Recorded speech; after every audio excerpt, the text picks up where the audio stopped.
Hi, I'm Melissa Thomas from C2C Stamping, and welcome to my new class, 4 weeks to craft room clarity. If we're privileged to have a craft room, a craft corner, a craft nook, whatever, you probably have had some thoughts of it's disorganized. We go through phases, right? Where maybe we're in the middle of a project and everything's a mess, and then maybe we clean up. But it could be that your craft room just needs an overhaul, and maybe it's time for you to start thinking about what you really need out of a craft space and how you want to organize yourself for better efficiency in terms of how you work. Maybe you have pain points in crafting, and maybe literal or figurative, right? Maybe in the process you're like, my back hurts, or I'm not sitting in a good chair. I could use standing height room to work. I don't have the right kind of space to invite people over. So I don't feel comfortable having people over in my space, right? These are all things that we might have thoughts running through our heads about our craft spaces. I've been very fortunate to have lots of different craft spaces. And in this course, I will kind of show you the evolution of my craft room, the lessons I've learned, both about myself and about my room and my space and what needs to happen. I think that each of us is different. Some people, if they don't see it, they don't use it. I tend to have more stuff put away. My room is kind of a mess right now because I'm in the middle of several major projects, including a retreat. And whenever I'm prepping for something big like that, it's gonna get messy and then it's gonna get cleaned up again. But we definitely have cycles, right, where we're going through that. And it's easy to just chuck something in a corner and come back to it, 3 months later and go, why do I have a bag of tigers? That is literally something I see in my corner and something I ask myself frequently. And that's okay. As a crafter, a lot of times we're also collectors. And so we're collecting craft items, things that we think might be interesting, might be useful in a project. And a lot of times we have to go through a process to figure out, is that really useful? Do I need this? Is it time for me to get rid of it? And can I move it on to someone who would get use out of it?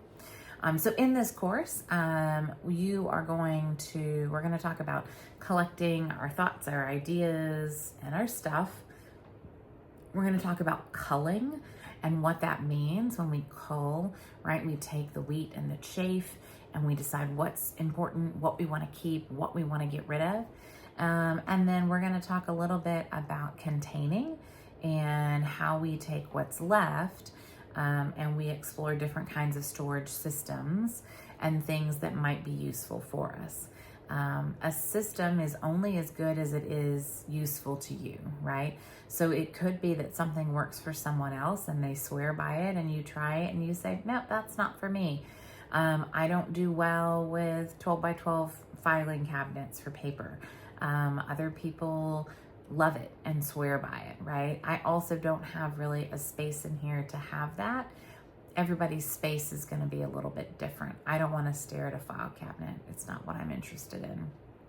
So I tuck my paper in behind me in magazine holders, and I do color families that way. But again, you have to figure out what is good for you and look at some different ideas out there, and then figure out how you use your space and how you want to organize it. So we'll talk about containing, and then the final week we're going to talk about curating your collection. So we curate at museums, right? So museum curators, right, go through and decide what's worth keeping, what they should get rid of, what they need to pass on maybe to another museum, what people are still interested in, right? And I bet that you've got some things in your craft room that you're probably ready to move on to a happier home, a better home, and that's okay. We don't have to keep every single craft thing that we're given, or every single item that we're given, or every single thing that we purchase. we can pass those things along to others who might like them. And I'll talk a little bit about that and how you can do that. But also, it's a continual process. We have to be doing this over and over and over again. It's not like you get to clean your craft room once and walk away, and 5 years later, it's still in perfect shape. A little bit about my background. I've been a Stampin' Up! Demonstrator for 12 years and a crafter long before that. My mom was an artist and a crafter, so I grew up in a crafty house. I was fortunate enough, my mom had her own studio, and she had some pretty great storage built in. So she had some built-in cabinets. She had some she did a lot of art prints, so she had some low long cabinets that she used. And she had different stations. So she had a sewing station where she had her sewing machine, and then she had a different station where she would do her main art, but also there was room for someone else to sit across from her. So it was a space where others were welcome, where I was welcome as a kid, and I really appreciated that. I think that she had a separate typewriter table, right? We have laptops, but the concept was like, hey, this isn't on my main table, it's over here. I pull it over when I need it and I move it away when I don't. And then she had some cozier spots in her room too. She had a seat that had like a bench with like a cushion and a lot of pillows and stuff, so people could come and hang out. There's photos of my dad in her craft studio working on some projects, me definitely over the years. And I wanted a equally similar space located in the heart of the house where I could still be part of the house and the conversations, and not isolated away from everybody. I think that was probably the one piece of hers where it was kind of on the outskirts of the house. It was an old sunroom that had been renovated. And, but I learned a lot from that, and, thinking back about, how that influences my current decisions and my current space. But the other thing is I've always been a good organizer. My mom was too. She was great about keeping a neat and tidy house. And she has some carefully curated collections of things. And so I tend to, I tend to be the organizer in the family.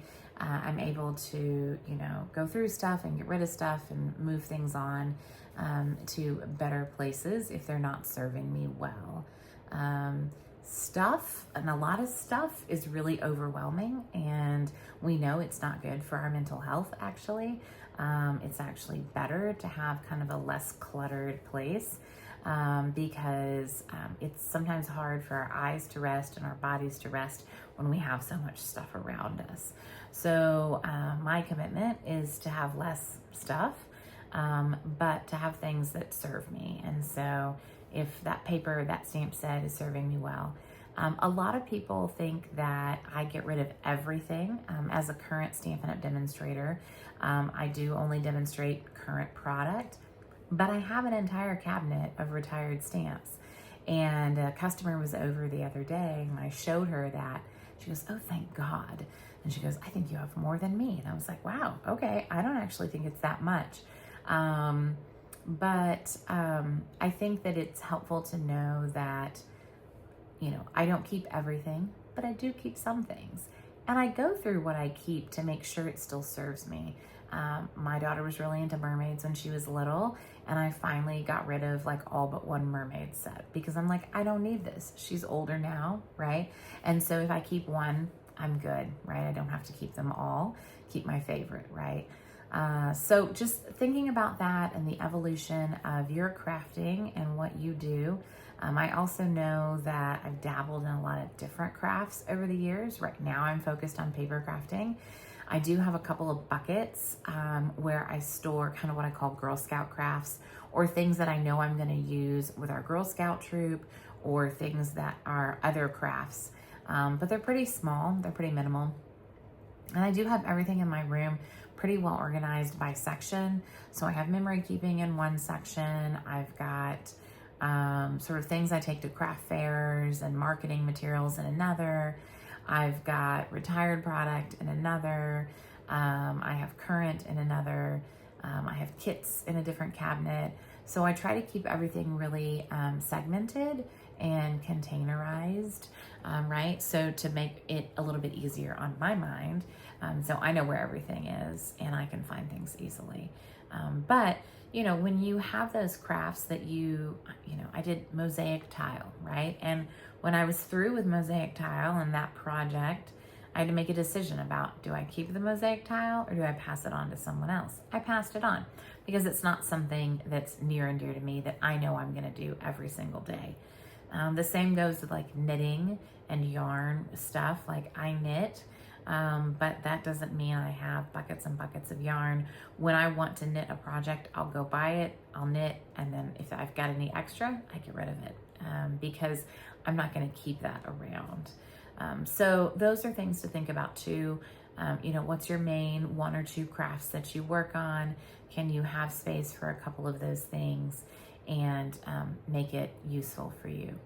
So hopefully this gives you an idea of what this class is about. I hope you're excited. I'm excited to have you in the class. If you have questions along the way, please let me know.